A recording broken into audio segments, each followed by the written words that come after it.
शैतान का आखिरी वार सुकरातुल मौत क्या है?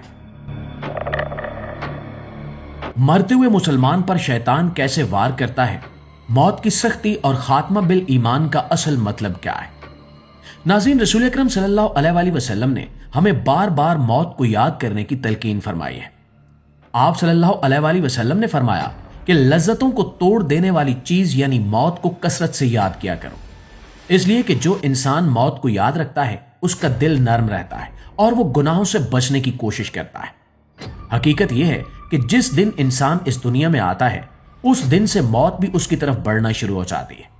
हम चाहे जितना भी इस हकीकत से नजरें चुरा लें, एक दिन वो लम्हा आ ही जाता है जब न ताकत काम आती है, न माल, न रिश्ते, न दोस्त। नबी करीम सल्लल्लाहु अलैहि वसल्लम ने फरमाया कि इंसान का माल, इसके घर वाले और इसके आमाल, तीन चीजें इसके साथ जाती हैं। फिर माल और घर वाले वापस लौट आते हैं और सिर्फ आमाल उसके साथ रह जाते हैं। सोचिए कि एक रात है, खामोशी है, सब सो रहे हैं। अचानक आंख खुलती है, सीने में दर्द है, सांस उखड़ रही है, दिल तेज धड़क रहा है। इसी कैफियत को हजूर अकरम सल्लल्लाहु अलैहि वसल्लम ने मौत की सख्ती कहा है। आप सल्लल्लाहु अलैहि वसल्लम ने फरमाया कि बेशक मौत की सख्ती होती है, यहां तक कि खुद रसूलुल्लाह सल्लल्लाहु अलैहि वसल्लम पर भी आखिरी वक्त में यह सख्ती आई और आप सल्लल्लाहु अलैहि वसल्लम ने फरमाया कि ए अल्लाह, मौत की सख्तियों में मेरी मदद फरमा। इससे हमें अंदाजा होता है कि मौत का लम्हा कितना कड़ा है। उस वक्त इंसान के सामने उसकी पूरी जिंदगी घूम जाती है। बचपन, जवानी, हंसी, गम सब एक ही पल में याद आ जाता है। घर वाले इर्द गिर्द होते हैं, कोई हाथ पकड़कर रो रहा होता है, कोई दुआ पढ़ रहा होता है। मगर हदीस में आता है कि मरने वाला वो चीजें देखता है जो जिंदा लोग नहीं देखते। उस लम्हे रूह जिस्म से निकलने लगती है।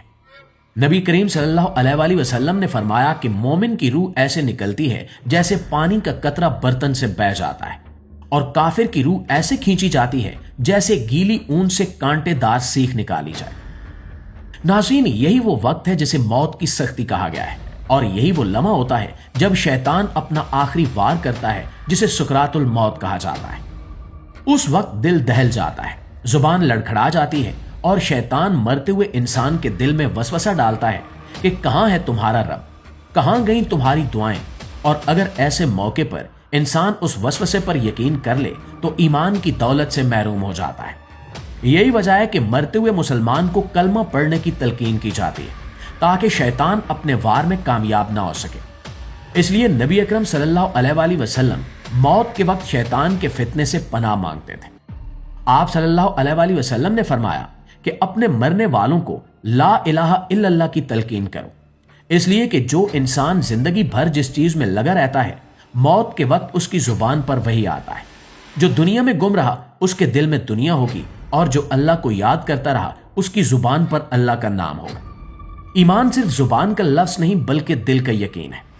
हदीस में आता है कि मोमिन के पास मौत के वक्त सफेद चेहरों वाले फरिश्ते आते हैं, जन्नत की खुशबू साथ लाते हैं और कहते हैं, डर मत, गम न कर, तुझे जन्नत की खुशखबरी हो। लेकिन जो गफलत में रहा उसके लिए यह लम्हा खौफनाक होता है। वो मोहलत मांगता है, वापस जाने की आरज़ू करता है, मगर कुरान कहता है कि उस वक्त वापसी नहीं होती और फिर रूह जिस्म से जुदा हो जाती है। गुस्ल, कफन, जनाजा सब हो जाता है। लोग चंद लम्हे रोते हैं और फिर अपनी जिंदगी में लग जाते हैं। हजूर नबी अकरम सल्लल्लाहु अलैहि वसल्लम ने फरमाया कि कब्र आखिरत की पहली मंजिल है। अगर इसमें निजात हो गई तो आगे का सफर आसान है, और अगर यहां मुश्किल हुई तो आगे और सख्ती है। कब्र में मुनकिर नकीर आते हैं और सवाल करते हैं, तेरा रब कौन है, तेरा दीन क्या है, तेरा नबी कौन है। मोमिन दुरुस्त जवाब देता है तो कब्र कुशादा हो जाती है, और मुनाफिक और गाफिल जवाब नहीं दे पाता तो कब्र तंग हो जाती है।